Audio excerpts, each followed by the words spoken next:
Sidang lanjutan kasus dugaan tindak pidana korupsi di PT Asuransi Jiwasraya Persero kembali digelar di Pengadilan Negeri Jakarta Pusat sejak pagi tadi dan masih berlanjut ataupun berlangsung hingga sore hari ini.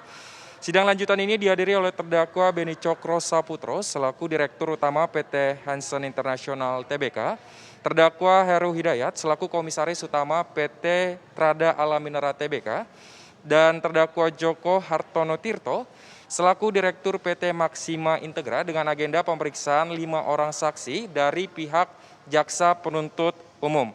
Kelima saksi ini antara lain Lisa Anastasia selaku staf PT Bumi Nusa Jaya Abadi, Devi Henita selaku Direktur Independen PT Armidian Karyatama Tbk, ada juga Erikson Pemani Huruf selaku Kepala Subdirektorat Sistem Informasi Administrasi Kependudukan Dukcapil Kementerian Dalam Negeri, Adviasa Dipayana yang merupakan pendiri PT Trimegah Sekuritas Indonesia Tbk, serta seorang saksi yang merupakan petinggi di salah satu perusahaan besar di Indonesia, yakni Anne Patricia Sutanto selaku Vice President PT Pan Brothers Tbk, yang diketahui Anne ini merupakan sepupu dari Beni Cokro Saputro. Nah, dalam persidangan Syarifah, terungkap bahwa ada beberapa nama atau nomina yang digunakan Beni Cokro Saputro dalam bertransaksi saham. Selain nama-nama seperti Kahar Anwar, R. Indarto, R.M. Agus, Hendra Cahyono, dan Dwi Nugroho, ada nama-nama lain yang dipakai yang berasal dari lingkungan keluarga Beni Cokro Saputro sendiri. Beni Cokro Saputro sendiri maksud kami, mulai dari istri, adik kandung, sepupu, hingga kerabat keluarga lainnya, misalnya seperti menggunakan nama Oki Irwina Safitri yang merupakan istri Beni Cokro Saputro. Kemudian ada juga yang menggunakan nama Teddy dan Diki Cokro Saputro yang keduanya merupakan adik kandung dari Beni Cokro Saputro, serta nama Anne Patricia Sutanto.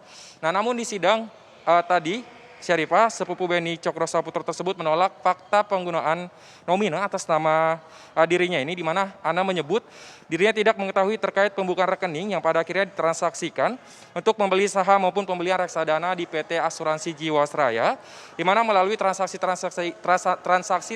ini menyebabkan kerugian negara hingga 16 triliun rupiah ataupun melebihinya. Anne menegaskan ia juga tidak pernah memberikan KTP maupun NPWP untuk mengisi formulir pendaftaran rekening efek yang digunakan untuk transaksi-transaksi Beni Cokro Saputro, termasuk membeli reksadana di PT Asuransi Jiwasraya. Hal ini dia pertegas melalui tanda tangan di formulir pendaftaran rekening efek yang ditunjukkan oleh pihak Jaksa Penuntut Umum yang menurutnya tidak mirip sama sekali dengan tanda tangan asli yang ada di dalam KTP asli milik Anne Patricia Sutanto. Sementara itu, selain menggunakan nomina dari kalangan kerabat sendiri, ada juga beberapa broker saham Syarifah yang ditunjuk dalam transaksi saham yang dimainkan oleh Beni Cokro Saputro, seperti PT NH Korindo Sekuritas, PT Oso Sekuritas, PT Reliance Sekuritas, PT Valburi Sekuritas, ada juga PT Korea Investment Sekuritas Indonesia, PT Masindo Arta Sekuritas, PT BMC Sekuritas, dan PT Ciptadana Sekuritas. Nah, untuk mendengarkan lebih lanjut bagaimana tanggapan Anne Patricia Sutanto terkait penggunaan nomina atas nama dirinya ini, berikut keterangannya Syarifah dalam persidangan pada siang dan sampai sore hari ini. Nggak kenal. Nggak tahu. Itu emailnya bukan email saya, Pak. Mohon izin, Pak. Oke, silakan. Anepat 2810 bukan email saya, Pak. Ibu nggak mengakui ini KTP Ibu? Tanda tangannya saya nggak mengakui, Pak. Kalau alamatnya sesuai semua. Alamatnya sama, tapi Ibu nggak mau tanda tangan ini, Bu? Enggak. Itu bukan tanda tangan saya banget, Pak. Bukan tanda tangan Ibu. Oke. Walaupun penyidik nggak bisa forensik, tapi begitu saya tanda tangan langsung ngomong, wah pasti bukan kamu ini. Oh, gitu. Tapi saya nggak diliatin ini ya.